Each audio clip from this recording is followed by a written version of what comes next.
الله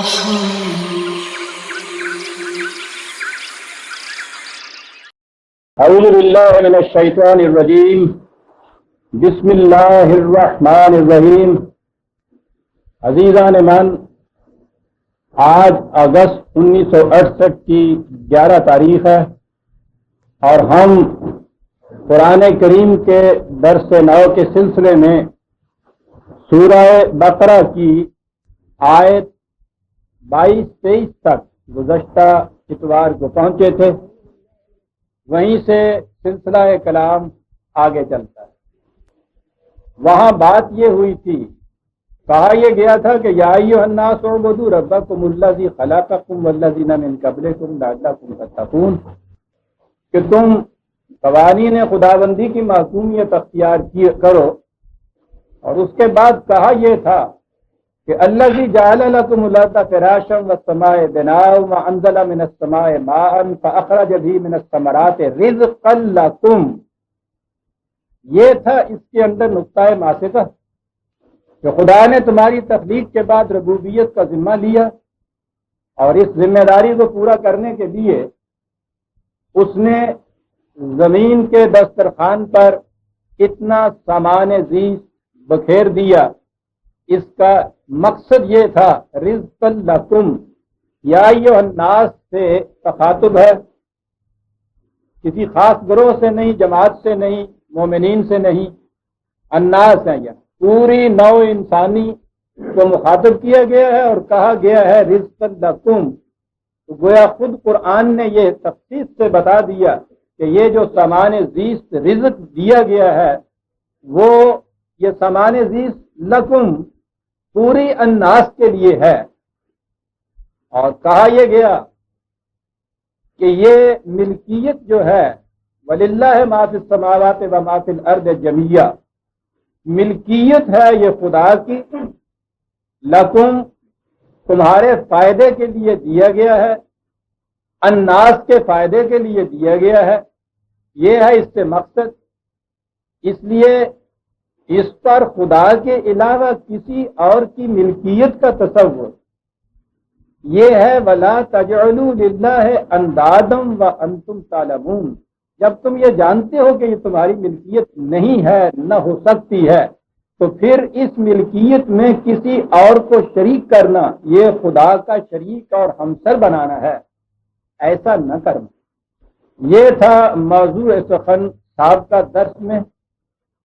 اور اس کے بعد میں نے چھوا تھا اگلی آیت کو کہ وَإِن كُنتُمْ فِي رَيْبٍ مِّمَّا نَزَّلْنَا عَلَىٰ عَبْدِنَا، اگر یہ تمہارے دل میں ایک اضطرابی کیفیت اس سے پیدا ہو کہ یہ ایک مسلمہ اصول چلا آ رہا تھا شروع سے کہ یہ تمام چیزیں ذاتی ملکیت میں ہوتی ہیں، اور اس کے بعد یہ ایک نئی چیز، اتنی بڑی عظیم انقلابی چیز کہی جا رہی ہے، تو اس کے متعلق دعویٰ یہ ہے کہ میں نہیں کہہ رہا، یہ وہ خدا کہہ رہا ہے کہ جس کی ملکیت میں یہ چیز ہے، مالک خود اس کے متعلق یہ کہہ رہا ہے کہ میں اپنی اس ملکیت میں کسی اور کو شریک نہیں کرتا۔ سوال یہ پیدا ہوتا ہے کہ کیا یہ واقعی مالک کہہ رہا ہے یا یوں ہی یہ انسان از خود اپنی طرف سے یہ ایک نیا قانون دے رہا ہے کہ پہلے قوانین بھی انسانوں کے بنائے ہوئے تھے اور ان قوانین کے اوپر ایک انسان ہی ایک دوسرا قانون دیتا ہے جو ان تمام قوانین کی تردید کر رہا ہے۔ تو صورت یہ تو نہیں کہی، کہا اگر تمہارے دل میں یہ خیال پیدا ہو تو یہاں سے آگے وہ بات آتی ہے فَأْتُوا بِسُورَةٍ مِّن مِّثْلِهِ۔ قرآن کا یہ جو دعویٰ ہے کہ پھر تم اس کی مثل بنا کے لاؤ، یہ ایک جگہ نہیں، کئی ایک مقامات پر قرآن نے اس تحدی کو دہرایا ہے۔ ایک جگہ کہا ہے قرآن کے مقابلے میں دوسرا قرآن لاؤ، 17/88 17/88 قُلْ لَئِنِ اجْتَمَعَتِ الْإِنسُ وَالْجِنُّ عَلَىٰ أَن يَأْتُوا بِمِثْلِ هَٰذَا الْقُرْآنِ لَا يَأْتُونَ بِمِثْلِهِ وَلَوْ كَانَ بَعْضُهُمْ لِبَعْضٍ ظَهِيرًا۔ جن و انس تمام کے تمام بھی اگر مل جائیں اور اجتماعی طور پر کوشش کریں ایک دوسرے کی مدد کرتے ہوئے کہ اس قرآن کی مثل کوئی قرآن لے آئیں تو وہ نہیں لا سکیں گے. یعنی قرآن نے اتنا ہی نہیں کہا کہ تم لاؤ، بلکہ اس کے ساتھ یہ چیز کہہ دی کہ تم نہیں ایسا کر سکو گے. یہاں پورے قرآن کے متعلق ہے. دوسرے مقام میں اور اس کو چیلنج کو یوں کہیے کہ نرما دیا گیا، ذرا سا اس کو اور جھکا دیا گیا اور کہا 11/13 کل فاتو بے عشر صور مثلہ مفترعات، اس کی 10 صورتوں کے برابر کی مثل تم لے آؤ. وَدْعُوا مَنِ اسْتَطَعْتُم مِّن دُونِ اللَّهِ إِن كُنتُمْ صَادِقِينَ. یہاں بھی پھر وہی چیز کہی کہ ٹھیک ہے، جس کو جی چاہے تم اپنے ساتھ میں لا لو. دنیا بھر کے مفکرین، واضعین قوانین و دساتیر، حدیث، ریفارمرز، جن کو جی چاہے بلا لیجئے، من دون اللہ، خدا کو نکال کے. تو اس کے بعد یہ کہا ہے کہ تم یہ نہیں کر سکتے. یہاں 10 صورتوں کے متعلق کہا. ایک مقام پہ اس کے متعلق کہا ہے کہ تم ایک بات ہی اس جیسی کر کے بتا دو. 52/34 52/34 فل یاتوا بحدیث مثلہ ان کانوا صادقین. اور یہ جو ابھی میں نے آیت تلاوت کی ہے، اس میں کہا فاتوا بسورۃ من مثلہ، ایک سورت اس کی مثل تم لا کے بتا دو. تو گویا قرآن خود ہی دعویٰ جو ہے وہ کرتا ہوا چلا جاتا ہے اور اس کو سمٹاتا بھی ہے. تحدی گویا اتنی بڑی ہے کہ اس کی ایک سورت کی مثل بھی تم نہیں لا سکتے. یہ قرآن کا چیلنج، قرآن کی تحدی، یہ 1400 سال سے چلی آ رہی ہے. اور یہ بہت بڑی چیز ہے، اس لیے کہ یہ اسی زمانے کے انسانوں کے لیے نہیں. قرآن کریم تو قیامت تک کے لیے تمام انسانوں کے سامنے ہے، اور اس کا جو بھی دعویٰ ہے وہ وقتی نہیں تھا، کسی محدود طبقے کے لیے نہیں تھا، پوری انسانیت کے سامنے تھا. زمان اور مکان کی حدود سے ماورا قیامت تک کے لیے، ہر دور کے انسان کے لیے، ہر ملک کے انسان کے لیے. تو گویا بہت بڑا چیلنج ہے، بڑے لمبے زمانے سے چلا آ رہا ہے. پہلے میں یہ سورت جو کہا ہے، لغوی اعتبار سے اس کے معنی بلند دیوار کے بھی ہوتے ہیں، محض بلندی کے بھی ہوتے ہیں، اور کسی مکان کی ایک منزل کے بھی ہوتے ہیں. تو میں یہ سمجھتا ہوں کہ یہ جو مفہوم ہے کسی مکان کی ایک منزل کا ہونا، یہ زیادہ اقرب ہے، قریب ہے جو کچھ قرآن کہنا چاہتا ہے.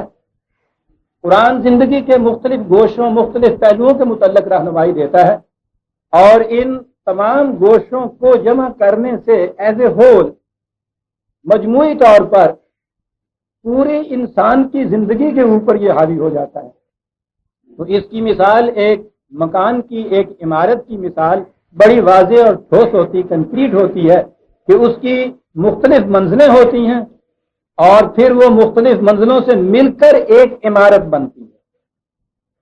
تو قرآن کریم ایک کلی ضابطہ بنتا ہے، مکمل ہدایت بنتا ہے، لیکن اس کے مختلف شعبے ہیں. آئلی زندگی ہے، معاشرتی زندگی ہے، معاشی زندگی ہے، سیاسی زندگی ہے، ایک دائرے کے اندر بسنے والی ایک جماعت کی زندگی ہے، بین الاقوامی ہے، عالمگیر انسانیت کی ہے، اس دنیا کی زندگی ہے، آنے والی دنیا کی زندگی ہے. تو گویا آپ دیکھیں گے کہ اس میں یوں کہیے کہ جیسے ایک بڑی عظیم الشان عمارت کی مختلف منازل، مختلف منزلیں ہیں، اس کی مختلف سٹوریز ہیں اس کی. تو قرآن نے وہاں تو ایک جگہ تو یہ کہا کہ پورے کے پورے اس عمارت کے مطابق دوسری عمارت بنا دو، لیکن سمٹا کے یہ بھی کہا کہ کسی ایک منزل کے مطابق ہی تم بنا کے دکھا دو. یعنی زندگی مین ایز اے ہول، زندگی تمام ہی اس کے متعلق ضابطہ حیات نہ صحیح، زندگی کا کوئی ایک گوشہ، اور جن میں سے متعدد گوشے میں نے ابھی گنائے ہیں، ان میں سے کوئی ایک گوشہ لے لو اور اس کے لیے ہی تم اس کی مطابق کوئی یہ بنا دو. یہ چیز کہ قرآن کا یہ جو دعویٰ ہے جسے یہ قرآن کا معجزہ کہا جاتا ہے۔ اعجاز کے معنی ہوتے ہیں کہ اگلا شخص عاجز آ جائے ایسا کرنے سے۔ تو یہ جو دعویٰ ہے کہ تم ایسا بنا نہیں سکتے، اس کا مفہوم کیا ہے؟ یعنی کس اعتبار سے نہیں بنا سکتے؟ اس پہ بڑی لمبی چوڑی بحثیں ہوئی ہیں ہمارے ہاں۔ اس زمانے میں چونکہ عربوں کے ہاں زبان پہ بڑی اہمیت دی جاتی تھی، عرب اپنی زبان کے اقصیٰ اور سب سے زیادہ بلیغ ہونے کے مدعی تھے، اس پہ ان کو بڑا فخر تھا، ناز تھا، غام تھا۔ وہ اپنے آپ کو عرب کہتے تھے۔ عرب کے معنی ہی ہوتے ہیں بڑا فصیح واضح زبان رکھنے والا، اور باقی ساری دنیا کو وہ عجم کہتے تھے، اور عجم کے تو معنی گونگے کے ہیں۔ تو گویا زبان کے اعتبار سے ان کا دعویٰ یہ تھا کہ منہ میں زبان ہم ہی رکھتے ہیں، باقی ساری دنیا گونگی ہے۔ یہ میں اپنے موضوع سے الگ ہو جاؤں گا اگر یہ کہوں کہ یہ ان کی تحدی، ان کا ادعا محض پندار نفس نہیں تھا، یہ ایک واقعاتی حقیقت تھی جو انہوں نے بیان کی تھی۔ عربی زبان اتنے ہزار سال سے من مجھا کر واقعی ایسی جامع، گہری، وسیع ہو چکی تھی، اور پھر انہوں نے خاص طور پہ اس میں بڑا ہی کمال حاصل کیا ہوا تھا کہ یہ ان کو اس کا حق پہنچتا تھا اگر وہ ایسا دعویٰ کریں۔ تو چونکہ ان کا یہ دعویٰ زبان کے اعتبار سے تھا، اور پھر قرآن تو عربی زبان میں بھی سب سے زیادہ بلیغ اور فصیح کتاب گنی جاتی ہے۔ میں لینگویج کے اعتبار سے میں کہہ رہا ہوں، صرف زبان کے اعتبار سے بھی اس کی کیفیت یہ تھی کہ خود عربوں کے ہاں بھی، یعنی ویسے تو یہ عربی زبان میں نثر کی پہلی کتاب ہے، زبان اتنی تکمیل تک پہنچی ہوئی، یہ عجیب بات اس قوم کی نظر آتی ہے، لیکن تحریر کے اعتبار سے اتنا فقدان کہ یہ قرآن عربی زبان کی نثر کی پہلی کتاب ہے، لیکن یہ پہلی کتاب جو تھی خود عربوں نے اسے تسلیم کیا۔ یہ سارے عرب مسلمان ہی تو نہیں تھے، غیر مسلم بھی تو تھے، اور پھر اس 23 سال کے عرصے میں جب یہ تحدی اور چیلنج دیا جا رہا تھا، اس میں تو برابر کے وہیں کے رہنے والے غیر مسلم جو تھے، اسی مکے کے رہنے والے، وہیں عرب کے رہنے والے، ان کو بھی تو یہ تحدی دی جا رہی تھی، ان کو بھی تو یہ چیلنج دیا جا رہا تھا۔ آپ سوچئے، ان لوگوں نے اسلام کی مخالفت میں مخالفین نے جانیں تک دے دی، مسلسل لڑائیاں اور جنگیں رہیں، مسلسل کشمکش پیہم رہی، حرب و ضرب رہی۔ اگر یہ ممکن ہوتا، اور ان کے لیے تو سب سے زیادہ آسان تھا کہ جو زبان کے اتنے مدعی تھے، اگر یہ ممکن ہوتا زبان کے اعتبار سے ہی اس کی مثل لے آنا، تو انہیں ضرورت ہی نہیں تھی ان میدانوں میں جاتے، میدان جنگ میں جاتے، جانے دیتے اور ضرب و ضرب میں پہنچتے۔ مسئلہ جو تھا یہ تو ایک محفل کے اندر طے ہو سکتا تھا، تحدی اور چیلنج جو تھا اس کو قبول کر کے ان کی ایک نشست میں اس کا فیصلہ ہو سکتا تھا۔ تو یہ چیز قابل غور ہے کہ وہ سارے جن کو اتنا دعویٰ تھا اپنی زبان دانی کا، اتنا ناز تھا اپنے فصیح و بلیغ ہونے کا، 23 سال تک اس چیلنج کو سنتے رہے، مخالفت میں اتنا کچھ کیا کہ انہوں نے جانے تک اپنی دے دی، لیکن اس طرف انہوں نے کبھی اس چیلنج کے متعلق یہ بھی نہیں کہا کہ ہاں ہم قبول کرتے ہیں، آؤ ہمارے سامنے۔ ہو سکتا تھا کہ وہ قبول کر لیتے، کوئی محفل اس قسم کی جماعتیں، اور اس میں شکست ہو جاتی ان کو، لیکن بہرحال اتنی ہمت تو کرتے کہ مقابلے میں آگے کہتے کہ ہاں ہم بناتے ہیں اس کے لیے۔ تاریخ اس کی گواہ ہے کہ ایسا بھی نہیں ہوا، اور اس کے بعد تو آج تک 1400 سال میں کسی نے بھی یہ جرت نہیں کی۔ سوال یہ پھر پیدا ہوتا ہے کہ کیا یہ محض زبانی کا مسئلہ تھا؟ اور ہمارے ہاں بھی جو کچھ اس پہ لکھا گیا ہے، جو کچھ میری نظروں سے گزرا ہے، تو زیادہ زور اسی پہ دیا گیا ہے کہ فصاحت و بلاغت کے اعتبار سے یہ ایسا ہے کہ اس کی مثل نہیں لایا جا سکتا۔ میں نے جیسا عرض کیا ہے، اس میں کوئی کلام نہیں ہے کہ فصاحت و بلاغت کے اعتبار سے بھی یہ بے مثل و بے نظیر ہے، لیکن اس سوال کا جواب تو خود قرآن نے دے دیا ہے کہ اس دعوے سے اس کا مقصد کیا۔ اور جب یہ چیز خود قرآن کہہ دے کہ یہ ہے مقصد اس کے بے نظیر بے مثل ہونے کا، تو پھر اس کے بعد تو کوئی اور کسی اور بات کہنے کی گنجائش ہی باقی نہیں رہتی ہے۔ قرآن نے کہا یہ ہے نا کہ اس سے زیادہ اس کی مثل یا اس سے بہتر کوئی نہیں ہو سکتا۔ سورہ قصص میں 28/49 28/49 پہلے تورات کا ذکر آیا. وہ تورات جو انبیاء بنی اسرائیل کو ملی تھی اوریجنل، وہ نہیں کہ جو موجود ہے یا موجود تھی، خدا کی طرف سے دی ہوئی جو کتاب تھی اس کا ذکر آیا. اس کے بعد قرآن کریم کا ذکر آیا اور اس میں یہ کہا، یہ قرآن نے، میرا پوائنٹ یہ ہے کہ یہ قرآن نے خود واضح کیا کہ قرآن کی اس اعتبار سے بے مثل و بے نظیر ہے. کہا فاتو بکتاب من عند اللہ ہوا احداث منہ، تورات کو چھوڑ دیجئے، وہ پرانی بات ہو گئی. کہا یہ ہے کہ تم کوئی کتاب ایسی لے آؤ، ایسا ضابطہ قانون جو اس سے اہدا، زیادہ ہدایت دینے والا ہو، اس سے بہتر ہدایت دینے والا ہو، اس سے بہتر گائیڈ ہو، اس سے بہتر گائیڈنس اس کے اندر ہو. اہدا میں تو خود یہ آپ کو معلوم ہے کہ سپرلیٹو ڈگری کیا ہے کہ بتا دیا اس نے کہ سب سے بہتر ہدایت دینے والا یہ ہے، رہنمائی دینے والا یہ ہے. اس لیے خود قرآن کی اس تصریح کے مطابق یہ جو اس نے تحدی اور چیلنج دیا ہے کہ لاؤ اس کی مثل یا اس سے بہتر، تو اس کے معنی یہ ہے کہ جو انسانیت کی رہنمائی کے لیے اس سے بہتر نہیں، اس جیسی ہی کتاب ہو لاؤ. پورا ضابطہ ہدایت نہیں، اس ضابطہ ہدایت کا کوئی ایک گوشہ لے لو، زندگی کے کسی ایک میدان کے اندر نو انسانی کے لیے مستقل طور پر زمان و مکان، زمانے کے تقاضوں سے بلند و بالا ہو کر یہ جو جس قسم کی رہنمائی دیتا ہے، اس قسم کی رہنمائی زندگی کے کسی ایک گوشے کے اندر ایسی رہنمائی دینے والا ضابطہ ہدایت. اب قرآن کو ماننے والوں کے ذمے یہ بات آ جائے گی کہ وہ انسانی زندگی کے مختلف گوشوں کو لیں اور اس میں پھر دنیا کو یہ بتائیں، یہ ثابت کریں کہ قرآن اس باب میں یہ رہنمائی دیتا ہے. تم اپنے نظام ہائے زندگی جو انسانوں نے وضع کیے ہوئے ہیں اور کسی ایک انسان نے نہیں، قرآن نے یہ کہا ہے کہ وَدْعُوا شُهَدَاءَكُم مِّن دُونِ اللَّهِ إِن كُنتُمْ صَادِقِينَ، جاؤ خدا کو چھوڑ کے جتنے بھی اور تم اپنے ساتھ ملا سکتے ہو ان کو ملا کے لے آؤ. حضور نبی اکرم صلی اللہ علیہ وسلم نے اپنے دور میں، اس کے بعد صحابہ کے بعد رضی اللہ تعالیٰ عنہ نے، انہوں نے قرآن کی اس تحدی کو دنیا کے سامنے پیش اس طرح سے کیا تھا کہ زندگی کا ایک ایک گوشہ لے کر اس گوشے میں قرآن کی تعلیم کے مطابق عملی نظام اس قسم کا متشکل کیا کہ اس کے بعد پھر دنیا کو چیلنج دے کے کہا کہ بتاؤ کوئی انسانی ذہن اس قسم کا نظام وضع کر سکتا ہے؟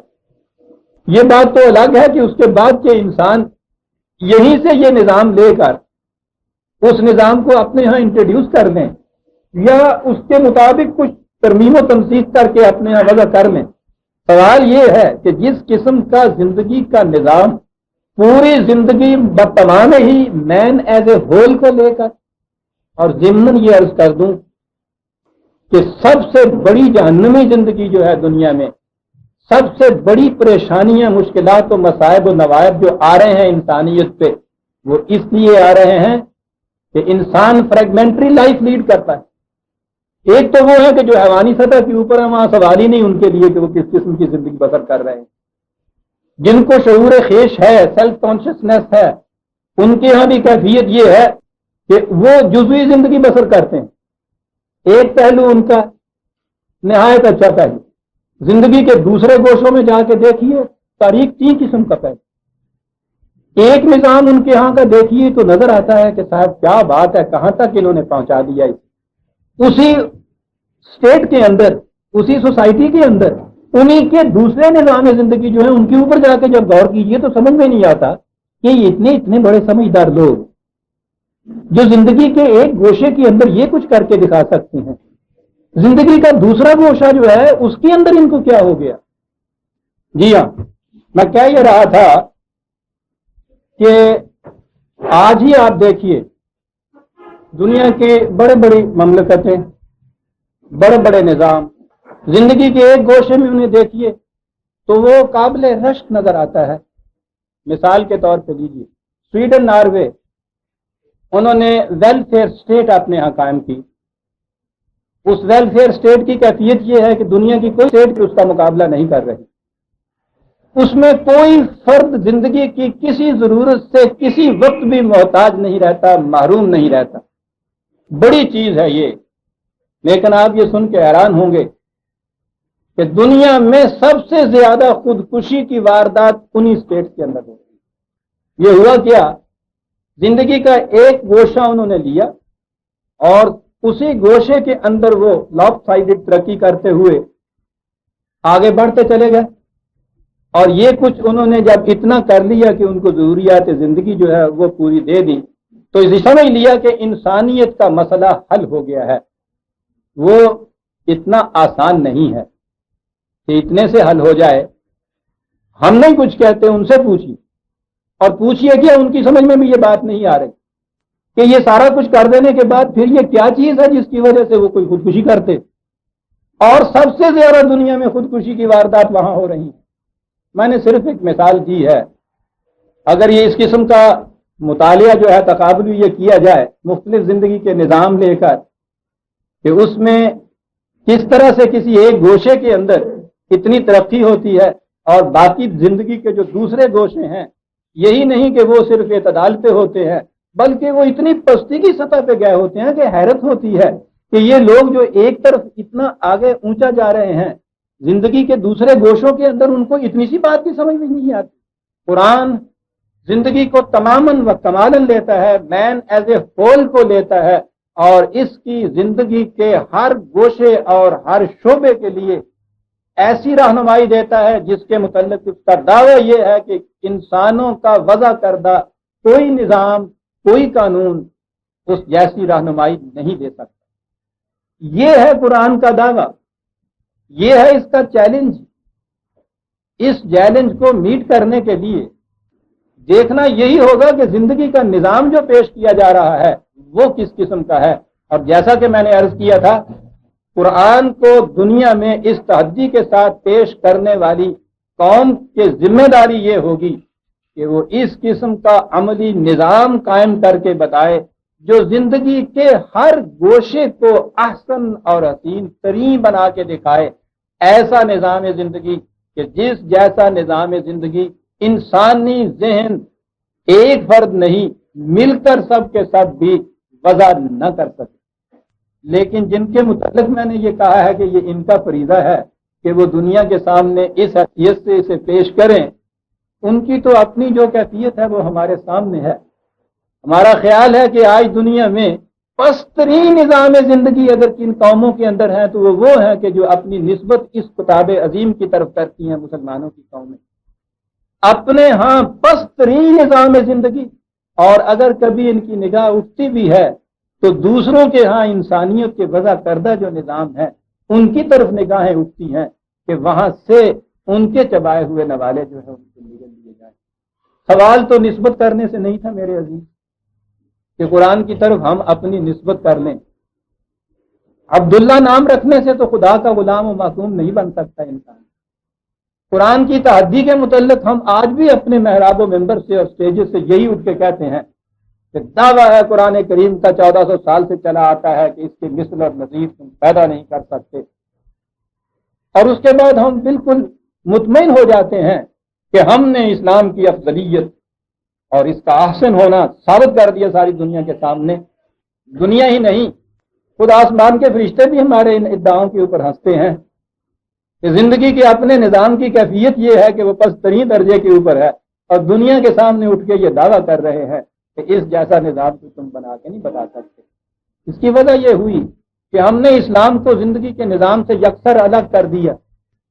قرآن کے متعلق اتنا ہی سمجھ لیا کہ اس کے الفاظ کا یہ اعجاز ہے جس کے متعلق یہ دعویٰ ہے، اور یہ الفاظ نہ تو ہمارے بنائے ہوئے ہیں اور نہ ان کو مینٹین کرنے کے لیے ہمیں کچھ کوشش کرنی پڑتی ہے، وہ تو پہلے سے چلے آ رہے ہیں۔ خدا نے اس کی حفاظت کا ذمہ لیا، اور یہ جو ہے اس کے اوپر ہمیں اتنا فخر اور ناز ہم کر رہے ہیں گویا ہم کوئی ایسا چیلنج دے رہے ہیں دنیا کو جو دنیا میٹ نہیں کر رہی۔ بڑی قابل فخر بات ہے۔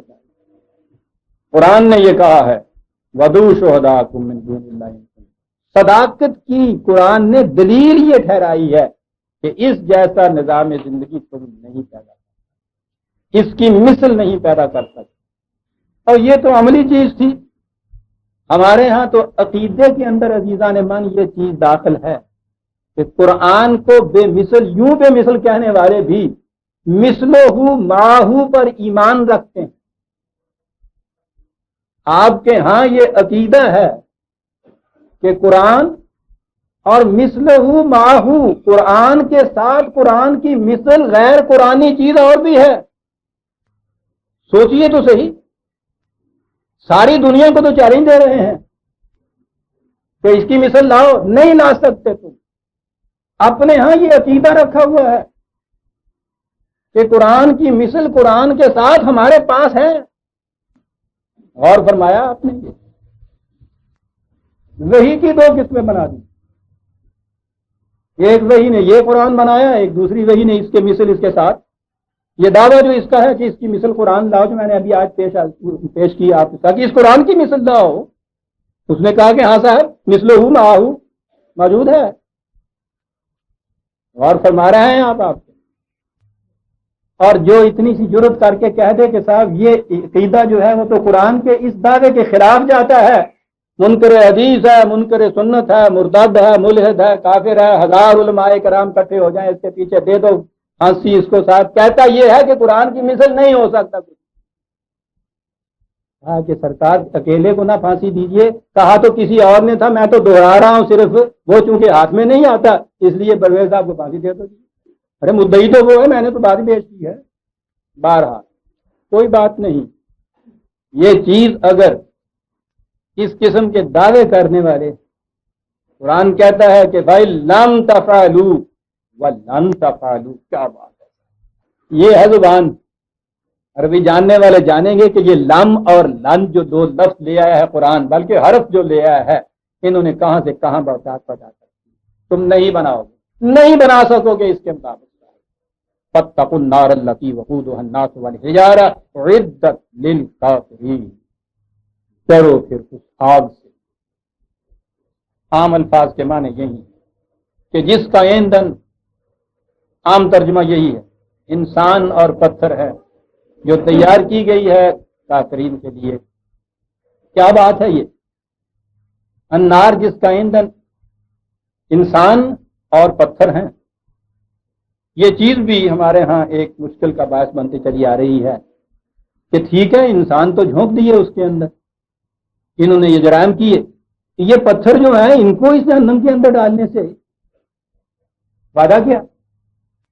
عجیب بات ہے، کیونکہ قرآن پہ غور نہیں کیا نا، ایک لفظ آگے بڑھنے سے بات صاف ہو جاتی۔ تو کہا ہے عدت للکافرین، کافرین کے لیے، تو پتھر کافر اور مومن تو ہوتا ہی نہیں۔ کہنے لگے نہیں جی وہ جو بت تراش لیتے ہیں نا، یہ اس سے وہ مراد ہے۔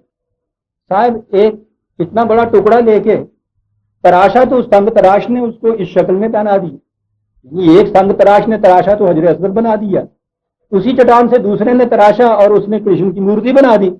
تو یہ جو پتھر ہے مورتی بنا ہوا، اس کو جہنم میں پھینک دو اور اس کو جنت کے اعلیٰ مقام کے اندر لے جاؤ۔ ان پتھروں کا کیا قصور صاحب اس میں، اور اس نے کیا نیکی کی؟ بالبراہت بات نظر آتی تھی کہ عدت للکافرین جو ہے یہ کفر کا نتیجہ ہے، اور جن کے متعلق کہا ہے بہرحال ان کے اوپر کفر کا اطلاق ہوگا، تو اطلاق تو کفر کا قرآن کہتا ہے من شاء فلیؤمن و من شاء فلیکفر، جس کا جی چاہے اپنے اختیار و ارادے سے اس سے اقرار کرے، اور جس کا جی چاہے اختیار و ارادے سے اس کا انکار کرے۔ تو جو بھی یہاں ہیں وہ اختیار ارادے والے ہونے چاہیے، پتھر تو ہو ہی نہیں سکتا، پتھر نہیں ہے یہ۔ اگر یہ جہنم کی آگ ہے، عربی زبان کے اعتبار سے الناس عوام کو کہا جاتا ہے۔ یہ جو ہجر کا لفظ ہے اس کے معنی ہوتا ہے عقل و ہوش، چالاکی، بہت زیادہ ذہین۔ ذی ہجر قرآن کے اندر خود آیا ہے۔ یہ قرآن کریم نے آپ دیکھیں گے مختلف مقامات پر جہنم کے اندر دو گروہوں کے مکالمے پیش کیے، عوام اور ان کے لیڈر۔ اور جب ہم آگے آئیں گے تو آپ دیکھیں گے بڑے ہی عبرت انگیز سبق آموز مکالمے۔ جہنم کے مکالمے کیا، ہمارے ہی اس معاشرے کی باتیں ہیں۔ وہ تو ہمارا فریب نفس ہے جو ہم انتظار میں بیٹھے ہوئے ہیں کہ جہنم اس کے بعد کہیں جا کے وہاں آئے گا، وہ تو آئے گا۔ آج کا جہنم ہماری نظروں سے اوجھل ہے، وہ مکالمے ایسے عجیب ہیں کہ جب تباہیاں آتی ہے قوم کی تو کس طرح سے عوام اور لیڈر ایک دوسرے کو کس طرح سے متون کرتے ہیں. آج بھی یہ چیز ہو رہا ہے کہ صاحب یہ لیڈر اتنے خراب ہیں کہ صاحب جیسا دودھ ہوتا ہے ویسی بلائی آتی ہے. چل بھائی ایک محاورہ بول دیا اور یہ سمجھ لیے مسئلہ آتا ہے ہو گیا کہ اس قوم کے لیڈر ایسے ہوا کرتے ہیں. صاحب عوام کی یہ کیفیت کے ساتھ جب بڑے بڑوں میں یہ خرابیاں پیدا ہو جائیں گی تو وہ خرابیاں نیچے بھی آئیں گی باہر. یعنی عوام اپنے آپ کو معذور قرار دے رہے ہیں, خواص اپنے آپ کو معذور قرار دے رہے ہیں. قرآن میں یہی مکالمے رکھے ہوئے. عوام انہیں متون قرار دیتے ہیں کہ ہمیں انہوں نے تباہ کیا. وہ یہ چیز کہتے ہیں کہ صاحب ہم کون سا تمہیں کوئی مجبور کر رہے تھے. وہ یہ کہہ رہے ہیں کہ صاحب دن رات تم اس قسم کی سازشیں کیا کرتے تھے, مکر و فریب بنایا کرتے تھے, پلان اس قسم کے کیا کرتے تھے, ہمارے بس میں ہی نہیں تھا کہ ہم ان سے نکل جاتے. اور وہاں جو پھر عدالت میں یہ دونوں پیش ہوتے ہیں وہ ایک دوسرے سے کہتے ہیں کہ صاحب ان کو دوہرا عذاب دیجیے. تو وہاں سے جو فیصلہ ہوتا ہے عزیزان من, اس میں سے تو ہم بھی چھوٹ نہیں سکتے. وہ کہتا ہے کہ ہاں دوہرا عذاب, دونوں کو دوہرا عذاب.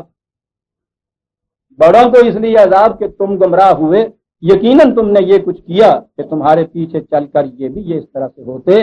اور انہیں یہ کہہ کے کہا گیا کہ سوچو تو صحیح, یہ 4-5 مٹھی بھر لوگ, ان کے پاس وہ قوت کون سی تھی جس قوت کی بنا پر یہ سارا کچھ کرتے تھے؟ قوت تو تم تھی اس کے.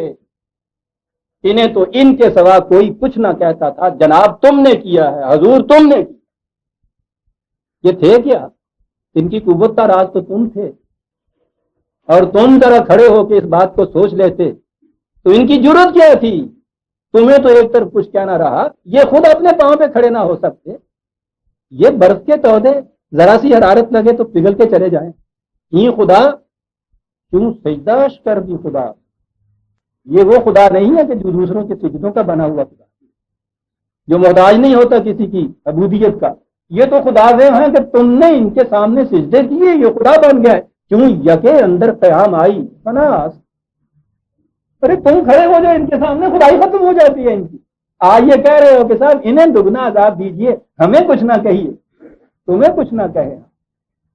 عزیزان من خدا بول رہا ہے, وقودها الناس والحجارہ.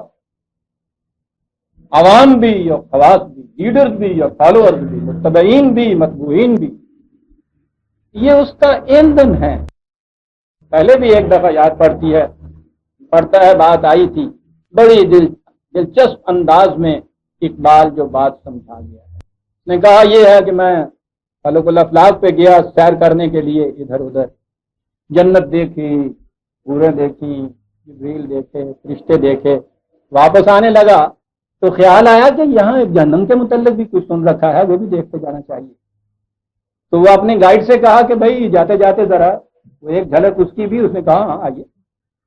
وہ لے گیا, وہاں جا کے گڑھے کے سرانے کھڑا کیا. وہاں دیکھا میں نے کہ یخ بستا اس کے اندر سردی ٹھٹر رہی ہیں. تو میں نے کہا ہم نے تو سنا تھا کہ اس میں اتنے شعلے ہیں, اتنا گرم ہے, اتنی آگ ہے, تو یہ تو بڑا ٹھنڈا ہے. لیکن ابھی اس میں آدمی تو کوئی نہیں تھے, وہ تو قیامت میں جانے ہیں, لیکن ٹھنڈا اتنا تھا.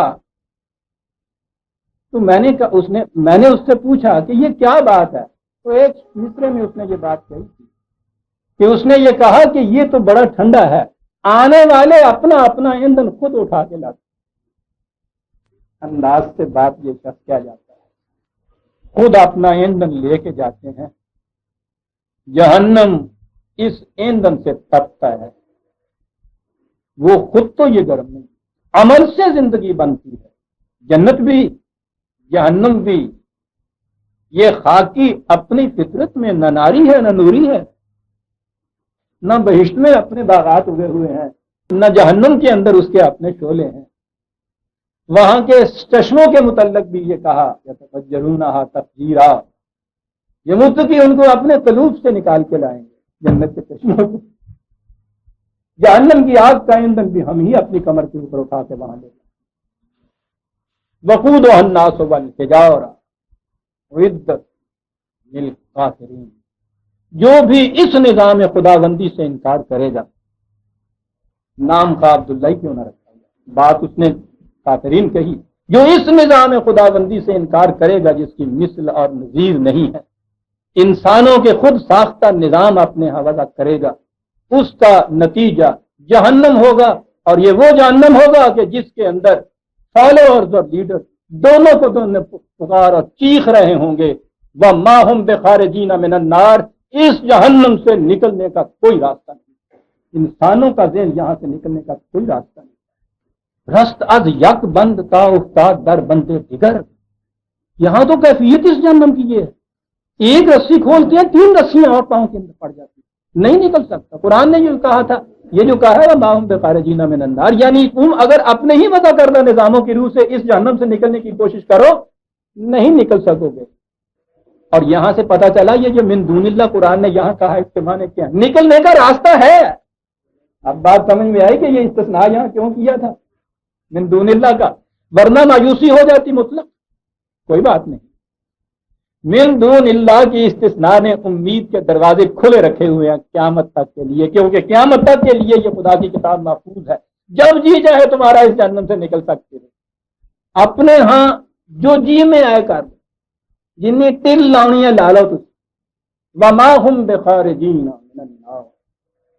دوسری جگہ ہے کہ جب کبھی وہ ارادہ کریں گے اس چیز کا، لما اراد من یخرجون، کہ اس میں سے نکل جائیں، ان کے غلط نظام کے خود وہ تو ان کے ہاں کی تلاطم انگیز موجیں ہیں، دھکے دے کے ان کو پھر اس کے اندر ڈال دیں۔ فرسٹ ورلڈ وار کے بعد اس جہنم سے نکلنے کے لیے تم نے جتنی کوششیں کی، انہوں نے دھکے دے کے تمہیں سیکنڈ ورلڈ وار کے اندر پھینک دیا۔ چیخ رہے ہو، ساری دنیا کے انسانوں کی جماعتوں کے نمائندے تمہارے پہلے وہ لیگ کے اندر جمع تھے، اب یو این او میں جمع ہو، اس جہنم سے نکلنے کے لیے آپ دیکھتے ہیں چیخ پکار کتنی دنیا میں ہو رہی ہے۔ نکلنے کا راستہ کیا تلاش کیا جا رہا ہے؟ انسانوں کا ذہن کیا تلاش کر رہا ہے کہ ایسے نکلر تم ہتھیار بناؤ کہ پہلے تو اس میں کروڑوں ہی مرتے تھے، یہاں پھر اس کے بعد ہاتھی میں عہدہ غائب، یہ اس کا علاج ڈھونڈ رہے ہیں۔ من دون اللہ نہیں علاج ڈھونڈا جا سکتا صاحب، صرف خدا کا بتایا ہوا نظام ہے جو انسانیت کو اس جہنم سے نکال دے سکتا ہے۔ وقودها الناس والحجارہ اعدت للکافرین۔ اور اگر چھوٹے معنوں میں لیا جائے اس کو، یعنی قریبی طور پہ جن کو وہ چیلنج دیا تھا صرف انہی تک کے لیے، تو عربوں کے ہاں النار جہنم کو، جنگ کو کہتے تھے، لڑائی کی آگ تو ہمارے ہاں بھی یہ کہتے ہیں۔ اور اس میں ان کے ہاں جو طریق تھا لڑنے کا، ایک تو آپس میں انسان لڑا کرتے تھے میدان میں، پہاڑوں کے اوپر انہوں نے بڑے بڑے بولڈرز پتھر کے رکھے ہوئے ہوتے تھے، آپ نے دیکھا ہوگا سینما کے اندر، اور وہاں جب نیچے آتا تھا دشمن تو اس کو وہاں سے وہ رسی کاٹ دیتے تھے، تو وہ اتنے زور سے پتھر آتا تھا نیچے کے آ کے کچل دیا کرتا تھا۔ میں نے یہ نیچے کی سطح کے اوپر صرف خاص ماحول کے مطابق اگر یہ معنی چونکہ لیتے ہیں، میں نے اس لیے یہ واضح کیا، میں اس کے وہی معنی صحیح سمجھتا ہوں جو میں نے پہلے عرض کیے، وہ اس لیے معنی نہیں لیتے تھے ہمارے والے کہ ان کے ہاں جہنم وہی ہے جا کر۔ میری قرآنی بصیرت کے مطابق تو قرآن نے جو تصریحات کی ہیں، یہاں ہی جنت اور جہنم ابتدا اس کی ہو جاتی ہے، اس لیے یہ وہ جہنم ہے جو غلط نظام زندگی کا نتیجہ ہے، جس کے اندر فالوورز اینڈ لیڈر سب شامل ہوتے ہیں، اور کافرین اس نظام سے انکار کرنے والوں کے لیے وہ جو جہنم ہوتا ہے۔ اور اس کے مقابلے میں وَبَشِّرِ الَّذِينَ آمَنُوا وَعَمِلُوا الصَّالِحَاتِ أَنَّ لَهُمْ جَنَّاتٍ تَجْرِي مِن تَحْتِهَا الْأَنْهَارُ۔ دیکھا آپ کس طرح سے قرآن مقابل میں دوسری چیز لے آتا ہے۔ یوں ہی کافرین کا جہنم جو ہے وہ کہا، اس کے مقابلے میں وہ لوگ جو اس نظام کو یہاں قائم کریں گے، اس کی صداقتوں پر یقین لائیں گے، آمن، اتنی سی بات ہی نہیں ہے، وَعَمِلُوا الصَّالِحَاتِ، اس کے مطابق یہ نظام قائم کریں گے، اس کے لیے یہ کہا کہ ان لہم جنات تجری من تحتہا الانہار۔ جنات بڑی غور طلب قرآن کی اصطلاح، سارا قرآن اس سے بڑا ہے۔ جنات جمع کثیرہ ہے، قرآن نے خود ہی یہ بتایا، ایک جنت ہے جس سے ابتدا کی ہے اس نے قصہ آدم، آدمی کی داستان۔ میں نے قبل از وقت یہ اصطلاح کہہ دی، 4 ہی آیتوں کے بعد قصہ آدم شروع ہو جائے گا، وہاں جا کے اس کی تفصیل سامنے آئے گی۔ آدمی کی داستان کی ابتدا اس نے کی ہے کہ ابتدائی زندگی اس کی جب ابھی اس نے تمدن اور مدنیت کی یہ زندگی شروع نہیں کی تھی، تو کہا ہے کہ یہ جنتی زندگی کے اندر تھا، اور اس جنتی زندگی کے متعلق یہ کہا تھا وَكُلَا رَغَدًا حَيْثُ شِئْتُمَا، یہاں سے جی چاہے کسی کا جب بھوک لگے سیر ہو کر وہاں سے اس کو رزق مل جائے۔ اس جنت کے متعلق دوسرے مقام پر ہے 20/118 119۔ پہلا جو تھا وہ 2/35 تھی، اس کی ریفرنس وَقُلْ رَغَدًا۔ دوسری جگہ کہا ہے اِنَّا لَكَ أَلَّا تَجُوعَ فِيهَا وَلَا تَعْرَىٰ وَأَنَّكَ لَا تَظْمَأُ فِيهَا وَلَا تَضْحَىٰ۔ اس زندگی کے اندر تمہیں بھوک کا خوف نہیں ہوگا، پیاس کا خوف نہیں ہوگا، لباس کی محتاجی نہیں ہوگی، موسم کی سردی گرمی کے تمہیں نہیں ستائے گی۔ تو یہی بنیادی ضروریات زندگی گنی جاتی ہیں۔ ابتدائی زندگی جب ابھی مستبد انسانوں نے رزق کے سرچشموں کے اوپر ذاتی ملکیت کے دعوے نہیں کیے تھے، لکیریں نہیں کھینچی تھیں اس زمین کے اوپر، اس وقت صورت یہ تھی کہ یہ خدا کی زمین خدا کے بندوں کے لیے کھلی تھی، اس میں رزق کی فراوانیاں اور ان کی تقسیم کا یہ عالم تھا کہ کسی کو بنیادی ضروریات زندگی سے محرومی اور محتاجی نہیں ہوتی۔ یہ جب قصہ آدم آئے گا تو پھر میں عرض کروں گا کہ یہ زندگی انسان سے کیسے چھنی۔ بہرحال قرآن نے خود بتایا ہے کہ یہ اسی ارض کی زندگی ہے، کیونکہ انی جاعل فی الارض خلیفۃ، اسی ارض کی زندگی ہے۔ یہ زندگی جو ہے ایک غلط نظام کی وجہ سے چھنی، صحیح نظام جو ہے اس کو لے آئیں گے پھر وہی جنت قائم ہو جائے گی۔ یہی کہا ہے نا قرآن نے وہاں کے آدم نے، اس کے بعد جب یہ کہا کہ کیا اب ہمیشہ کے لیے مجھ سے یہ چھین گئی زندگی، کہا کہ نہیں، فَإِمَّا يَأْتِيَنَّكُم مِّنِّي هُدًى فَمَن تَبِعَ هُدَايَ فَلَا خَوْفٌ عَلَيْهِمْ وَلَا هُمْ يَحْزَنُونَ۔ کوئی بات نہیں، میری طرف سے نظام زندگی تمہیں ملے گا، ہدایتیں ملیں گی، اس کے مطابق جو بھی پھر زندگی کا نقشہ بنا لے گا یہ جنت اس کے لیے مل جائے گی۔ تو گویا یہ جو فردوس گمگشتہ ہے آدم کا، وہ پھر سے بازیافت ہو سکتا ہے اسی ارض کے اوپر۔ پہلی جنت یہ، اسی ارض کے اوپر یہ جنت، اور اس کے بعد زندگی چونکہ یہی ختم نہیں ہو جاتی، اس لیے یہاں سے آگے چلتی ہے، اور اس کے بعد کی جو زندگی ہے اس کے اندر جنت۔ اس اعتبار سے دیکھیے تو بنیادی طور پر دو ہی جنتیں رہتی ہیں، اس الارض کی جنت اور اس کے بعد اخروی زندگی کی جنت۔ اور یہی چیز ہے جو قرآن کریم نے بتائی ہے سورہ رحمان 55 اور 46۔ وَلِمَنْ خَافَ مَقَامَ رَبِّهِ جَنَّتَانِ، جس کو اس کا خیال ہے کہ خدا کے سامنے یہ کھڑے ہونا ہے، اس کا مقام کیا ہے، اس کے لیے دو جنتیں ہیں۔ وہاں کی تفاصیل تو اتنی آتی ہیں، ایک یہ بات نہیں، یہ زندگی قیدی کی زندگی ہوتی ہے، وہاں سب سے زیادہ عذاب جو ہوتا ہے وہ یہ کہ ورائٹی نہیں ہوتی، اور زندگی کے تقاضے یہ ہیں، اس کی ڈیولپمنٹ اس طرح سے ہوتی ہے، جب اس کے مختلف شعبے ہیں تو اس کی ڈیولپمنٹ، اس کی نشو و نما جو ہے وہ تنوع چاہتی ہے۔ مختلف تقاضوں کی تسکین کے لیے مختلف قسم کے یہاں ساز و جرات کی ضرورت ہوتی ہے۔ اس لیے یہ کہا کہ وہ جنتان ذواتا افنان، اور اس کے بعد ہے اس رب نے جب بھی پانو جی جا رہا ہوں کبھی یا حقیقت منتظر نظر آلے باس فجاز جنات تجری من تحتہا۔ اور فرمایا آپ نے برادران علی، لیکن یہ یہاں کی جو جنت ہے اس کے لیے ایک تصور تو وہ ہے دنیا سے کٹ جاؤ، خلوت گاہوں میں چلے جاؤ، تصوف کی تجرد گاہوں میں، غاروں میں، جنگلوں میں، اتوں ڈر آتا ہوئے تو اپنے حجرے سے ضرورت اتنی بھی نہیں ہوتی۔ تنہائی میں جتنا زیادہ سمٹتا چلا جائے اتنا ہی زیادہ مقرب ہوتا چلا جائے۔ میڈیٹیشن، مراقبے، یہ ساری چیزیں خلوت میں، قرآن کہتا ہے کہ یہ جنت چاہتے ہو تم، آؤ ہم تمہیں بتائیں کہ اس کا طریقہ کیا ہے۔ فادخلی فی عبادی وادخلی جنتی، اس قسم کے رفیقوں کے ساتھ ملو، کونوا مع الصادقین۔ یہاں فرد کو جنت نہیں مل سکتی،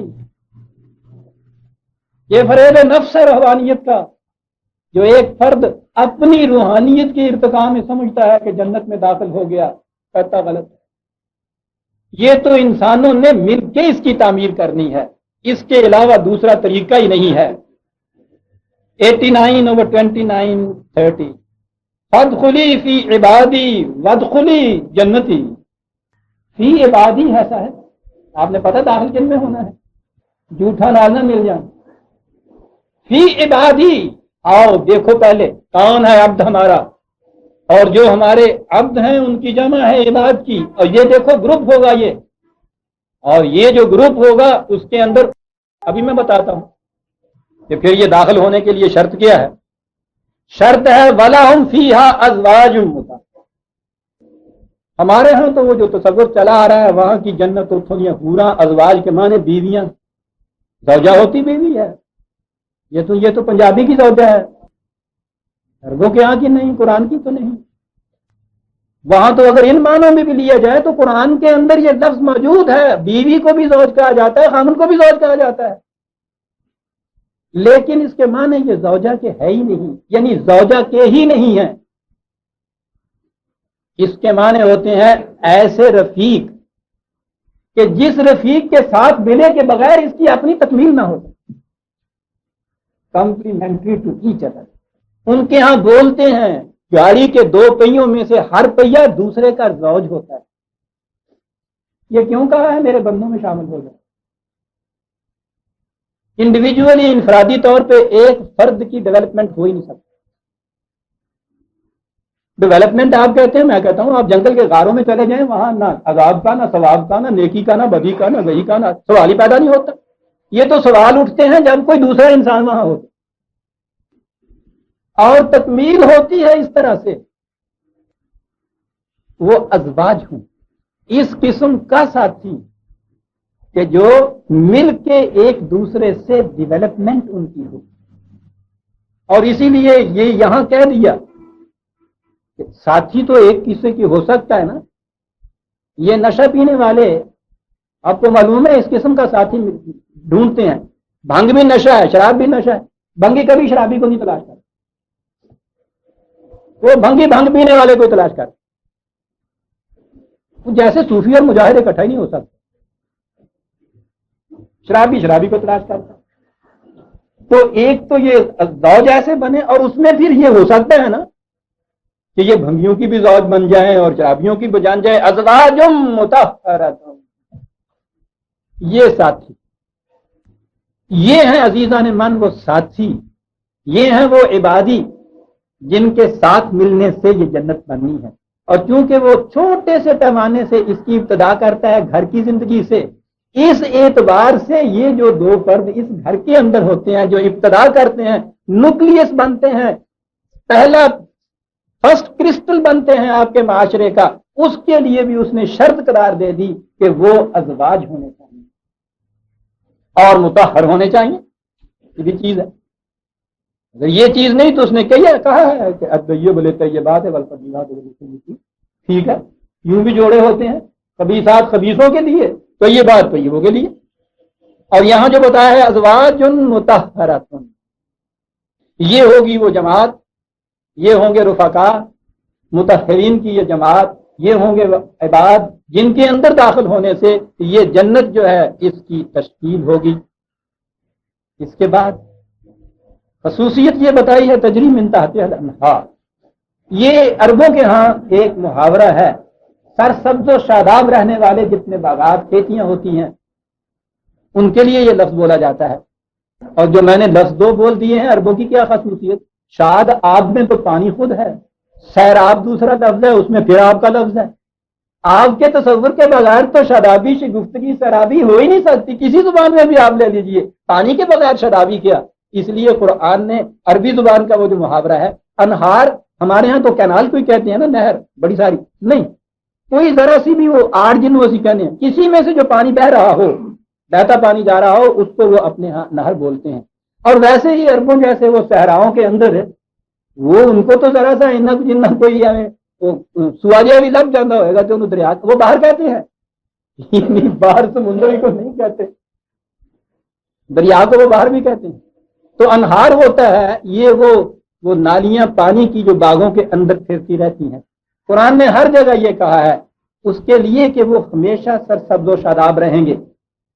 دوسرے مقام پہ قرآن نے کہا ہے 13/35 تجری من تحتها الانہار اکلها دائم وذل، یہ اس کی تشریح ہو گئی، یعنی جن کے پھل اور جن کے سایوں میں دوام ہوگا، ہمیشہ یہ رہیں۔ یہ نغمہ فصل گل و لالا کا نہیں محتاج، بہار ہو کے خزاں لا الہ الا اللہ، باہر کے موسموں سے متاثر نہیں ہوتا۔ اکلھا دائم وذل 13/35۔ ایک اور مقام پہ بھی ہے، بات کیونکہ سامنے آ گئی، تؤتی اکلھا کل حین باذن ربہ، خدا کے قانون کے مطابق وہ ہر موسم میں اپنا پھل دیتا ہے۔ اب اس کے یہ معنی نہیں ہے کہ 14/14/24 وہ یہ نہیں ہے کہ ایک دفعہ آپ نے یہ لگا دیا اور اس کے بعد پھر یہ پھل دیتا چلا جاتا ہے، یعنی ایک دفعہ آپ کے بڑوں نے وہ نظام قائم کر دیا، اب اس کے بعد آپ کو ضرورت ہی نہیں ہے، دیے ہی چلا جائے گا، یہ بات نہیں۔ وہ تو جب تک اس کے نیچے یہ چشمے روا رہیں گے اس وقت تک دیے جائے گا نا۔ اور ان چشموں کے متعلق تو یہ کہا ہے کہ مومن اپنے قلوب سے یہ چشمے نکال کے بہاتے ہیں وہاں، جب مومنین کے قلوب پتھر ہو جائیں گے، ثم قست قلوبکم، قرآن کہتا ہے جب تمہارے دل پتھر ہو گئے پھر تمہارے یہ باغات کہاں رہیں گے، سب جل جائیں گے۔ اسی لیے یہ کہا ہے کہ والذین آمنوا وعملوا الصالحات، جو اس شرط کو اپنے قائم رکھیں گے ان کے ہاں کی یہ کیفیت یہ ہوگی۔ ایک تو یہ ہوتا ہے نا کہ اس درخت یا اس فصل کے اندر یہ چیز موجود ہو کہ اس نے ایک ہی وقت کے لیے پھل دینا ہے، پھر اس کے بعد دوبارہ دینا ہی نہیں ہے۔ کیلے کو ایک فصل دینے کے بعد جتنا جی چاہے پانی دیتے چلے جائیے، وہ دوبارہ پھل نہیں دیتا،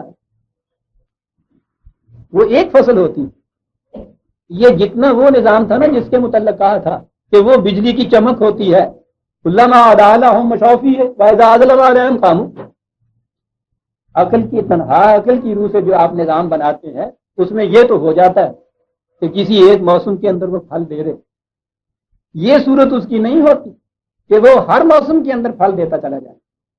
یہ جو دوام ہوتا ہے وہ اسی نظام کو ہوگا، یاد رکھیے، کہ جو خدا کی مستقل اقدار کے مطابق قائم کیا جائے، اس کے مطابق قائم کیا، قائم کرنے کے بعد یہ نہیں کہ چھوڑ دیا، یہ ایک عمل ہے مسلسل، ولا تموتن الا وانتم مسلمون، مرتے دم تک مسلم رہنا ہے، یاد رکھو۔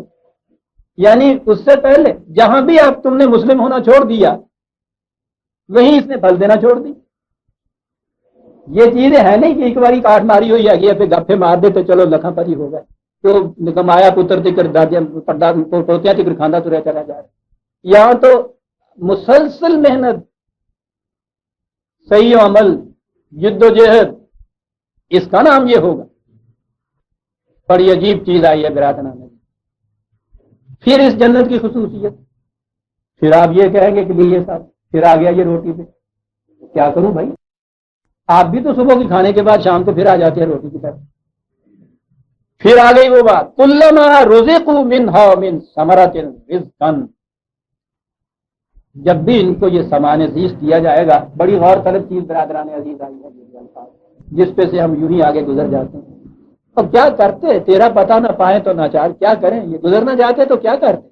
کہا اس کے لیے صورت یہ ہوگی کہ جب بھی ان کو یہ سامان زیست دیا جائے گا، اور آپ کو معلوم ہے کہ یہ زمانہ تو مسلسل چلا جا رہا ہے، اس 1400 سال میں ہی دیکھیے ہر آن یہ چیز ہے، اور زمانے کے تقاضے بدلتے ہیں۔ ایک فرد کی پوری ایک زندگی کے اندر اس کے تقاضے عمر کے ساتھ بدلتے ہیں، حالات کے ساتھ بدلتے ہیں، قوم کے تقاضے بدلتے ہیں، زمانے کے تقاضے بدلتے ہیں، مرور وقت سے جو پیسج آف ٹائم آگے ہوتا ہے اس کے ساتھ ساتھ یہ بدلتے چلے جاتے ہیں۔ ایک چیز تو ہے کہ جو ان کے ساتھ ساتھ بدلتی چلی جاتی ہے، لیکن اس کے باوجود ایک چیز وہ بھی ہے جو غیر متبدل ہے، انسان خود، جسے یہ میں کہتا ہے، جسے یہ سیلف کہتا ہے، یہ وہی ہوتا ہے۔ آج بھی آپ کو آج سے 20 سال پہلے کا کوئی ایک واقعہ کہ جس نے اس وقت آپ کا جگر شک کیا تھا، اس کی یاد جب آتی ہے اسی قسم کی ٹیس اندر برآمد ہوتی ہے، حالانکہ یہ جو جسم کے متعلق علم ہے، فزیکل باڈی آپ کا اس 20 سال کے اندر ڈاکٹروں کی ریسرچ کرنے والوں کی تحقیق کے مطابق کم از کم 3 دفعہ پورے کا پورا بدل چکا ہوا ہے. نہ وہ جگر ہے، نہ وہ قلب ہے، نہ وہ دماغ ہے، لیکن کچھ ہے اندر کہ آج بھی اس کا اثر اسی قسم کا وہ لے رہا ہے جس قسم کا 20 سال رہا تھا. تقاضے بدلتے ہیں، ایک چیز اندر ہے جو نہیں بدلتی. سن لیا آپ نے؟ اگر اس میں تنوع نہ ہو، بدلنے والے تقاضوں کے مطابق یہ سامان زیست نہ ملے، تو آپ دیکھیں گے پھر بھی وہ ریجیمنٹیشن ہو گئی، مناٹنی ہو گئی، اس میں ڈیولپمنٹ نہیں ہو سکتی. زمانے کے تقاضوں کے مطابق یہ کچھ ملنا چاہیے.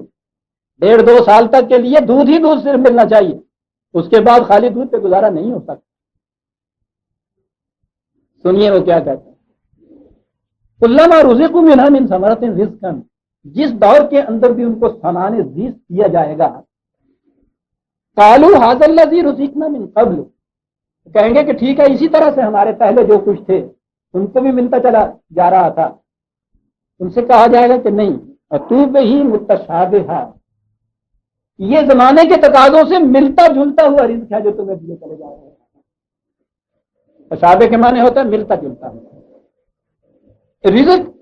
بہرحال ایک ہی چیز ہے، مینٹیننس کا ذریعہ، نشو و نما کا ذریعہ انسان. اور رزق یاد رکھیے فزیکل نشو و نما کے لیے نہیں، عربی زبان میں بولا جاتا، انسانی صلاحیتوں کی نشو و نما کے لیے بولا جاتا ہے. 2 شرطیں ہوتی ہیں رزق کے معنوں کے اندر، پورے انسان کی بحیثیت من حیث الکل نشو و نما ہو، اور دوسری شرط ہے کہ ضرورت کے وقت وہ ملے.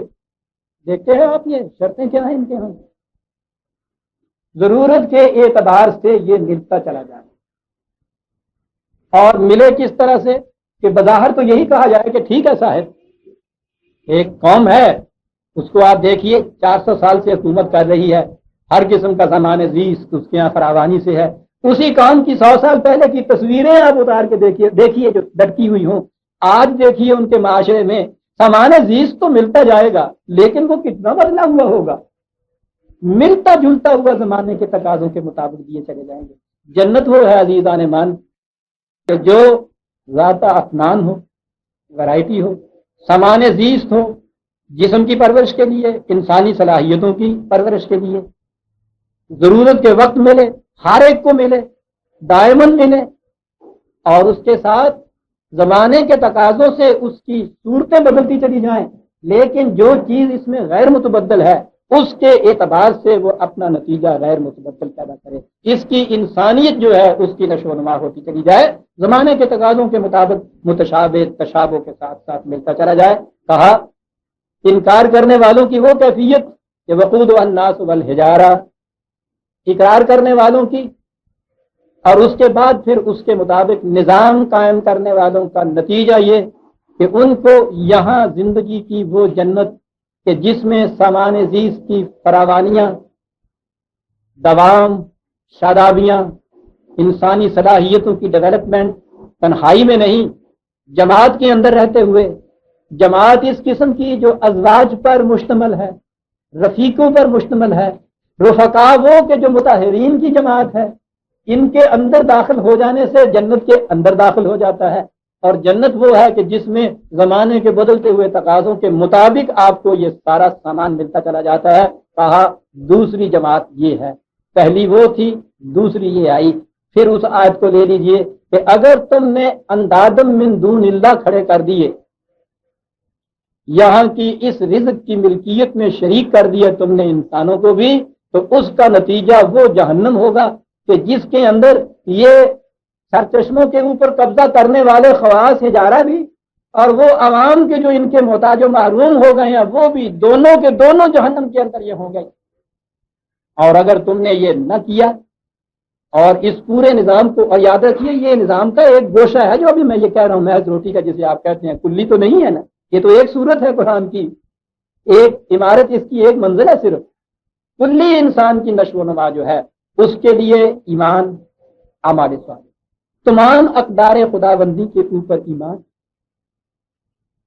جیسے زندگی کی فریگمنٹیشن نہیں ہو سکتی، حصے نہیں ہو سکتے، یہ انڈیویزیبل ہول ہے، یہ ایک یونٹی ہے، یہ ناقابل تقسیم وحدت ہے. جب آپ کہتے ہیں کہ اس کی صحت بڑی اچھی ہے تو یہ معنی نہیں ہوتے کہ جگر اس کا بڑا اچھا ہے، دل اس کا بڑا اچھا ہے. انسان کی صحت کے متعلق آپ یہ کہہ رہے ہوتے ہیں، انڈیویزبل ہول ہے، یہ اچھا انسان ہے. اور یاد رکھیے کہ جو شخص کسی ایک گوشے کے اندر اچھا ہے اور وہ دوسرے گوشے کے اندر اچھا نہیں ہے، انسان اچھا نہیں ہے وہ، اس کے متعلق آپ اتنی سی بات کہیے گا کہ اس میں یہ ایک چیز اتنی سی اچھی ہے. انسان اچھا ہونے کے لیے من حیث الکل اس کے انسانیت کا اچھا ہونا جو ہے یہ بڑا ضروری ہے. جس طرح سے کہ انسان کے آپ حصے بکھرے نہیں کر سکتے، اسی طرح سے اس نظام کے بھی ٹکڑے نہیں کر سکتے کہ جو انسان کی انسانیت کو سنوارتا ہے. نظام کلی سے آپ کے ہاں کلی نشو و نما ہوتی ہے. اس کلی نظام کا نام القرآن ہے، جس کے مختلف گوشے ہیں ان کو فیسٹس کہتے ہیں. یہ نہیں ہوتا کہ الگ الگ پڑے ہوئے ہوتے ہیں، ایک ہی ہیرے کے مختلف ترشے ہوئے حصے جو ہیں وہ اس کے فیسٹس کہلاتے ہیں. یہ انسانی سیرتوں کے مختلف پہلو ہیں جو ہمارے سامنے آتے ہیں. باپ کی حیثیت، خاوند کی حیثیت، کارندے کی حیثیت، دوست کی حیثیت، مملکت کے کارپرداز کی حیثیت، مختلف حیثیتیں. انسان وہی ایک رہتا ہے. یہ نہیں ہوتا کہ ایک گوشے کے اندر وہ چمک رہا ہے دوسرے کے اندر تاریخ ہے. گوہر میں آب گوہر کے سوا کچھ اور نہیں.